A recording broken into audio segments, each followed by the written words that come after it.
বন্ধুরা, তোমরা কেমন আছো? আশা করি তোমরা খুব ভালো আছো। আমিও খুব ভালো আছি। আজকে তোমাদের আমি মাছের তেল দিয়ে বেগুন আলু ভাজা করে দেখাচ্ছি। আর এটা কাতলা মাছের তেল আছে বন্ধুরা।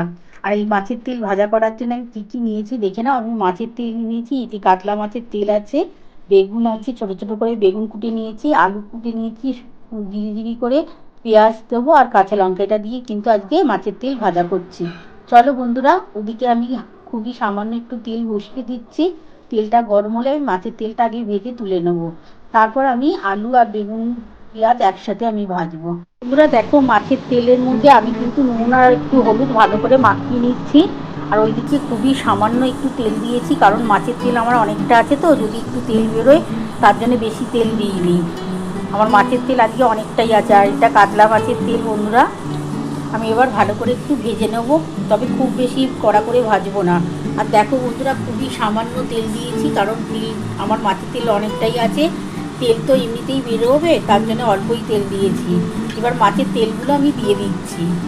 বন্ধুরা, আমি মাছের তেলগুলো কড়াটার মধ্যে দিয়ে দিয়েছি, দিয়ে আমি কিন্তু একটু ঢাকা দিয়ে ভাজছি, কারণ একটু ভীষণ ফাটে, তো তার জন্য একটু ঢাকা দিয়ে দিলাম। আমি ঢাকা দিয়ে ভেজে নিই, তারপর আমি তোমাদের দেখাচ্ছি। দেখো, আমি এবার একটু ঢাকাটা খুলে দেখি আমার ভাজা কতটা হলো, কারণ বড্ড ছেটকায়, তো তার জন্য আমি একটু ঢাকা দিয়ে ভাজছি। দেখো বন্ধুরা, কতটা তেল বেরিয়েছে, অনেকটা তেল বেরিয়ে গেছে। বন্ধুরা দেখো, আমার কিন্তু অনেকটাই তেল বেরিয়ে গেছে। আমি এবার এটা নামিয়ে নিচ্ছি। নামিয়ে এই তেলের মধ্যে একটু কালো জিরে ফোড়ন দিয়ে আলু আর বেগুন আর পেঁয়াজ একসাথে ভাজবো। দেখো, মাছের তেলটা ভাজা হয়ে গেছে, আমি তুলে নিয়েছি। আর এই যে দেখো বন্ধুরা, তেলটার মধ্যে আমি অল্প করে একটু কালো জিরে ফোড়ন দিয়ে দিচ্ছি। তারপর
এটা কিন্তু মাছের তেল দিয়ে, কাতলা মাছের তেল দিয়ে আলু বেগুন ভাজা করছি।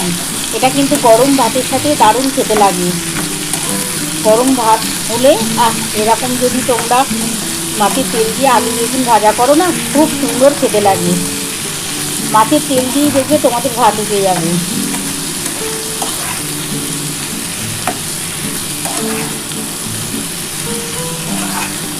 আর কিন্তু কিছু দেওয়ার দরকার নেই, এইটা দিয়েই কিন্তু আজকে মাছের তেল ভাজা করছি।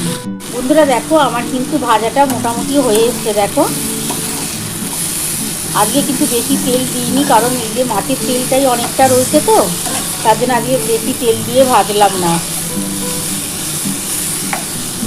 দেখো, আমার ভাজাটা মোটামুটি হয়ে এসছে। এবার আমি কিন্তু এর মধ্যে মাছের তেলটা দিয়ে ভাজবো। বন্ধুরা দেখো, আমার কিন্তু ভাজাটা হয়ে গেছে। এবার কিন্তু এর মধ্যে সামান্য একটু মাছের তেল তো ভেজে রেখেছি, সামান্য বললেও ভুল কথা, আমার মাছের তেল কিন্তু অনেকটাই আছে। তোমরা তো দেখেই নিয়েছো, এই যে দেখো পুরোটা দিয়ে দিলাম।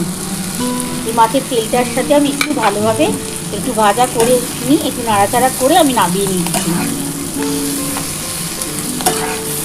দারুণ খেতে লাগে কিন্তু এরকম ভাজা, তোমরা দেখবে খুব ভালো লাগে, গরম ভাতের সাথে দারুণ খেতে হয়।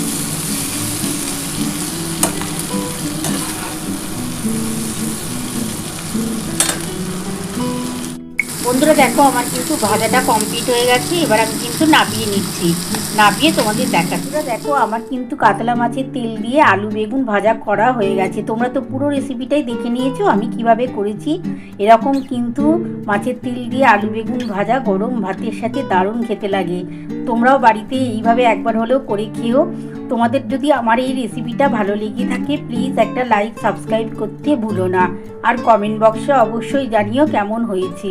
তাহলে এরকম আরও নতুন নতুন রেসিপি নিয়ে তোমাদের সামনে হাজির হব। Thank you.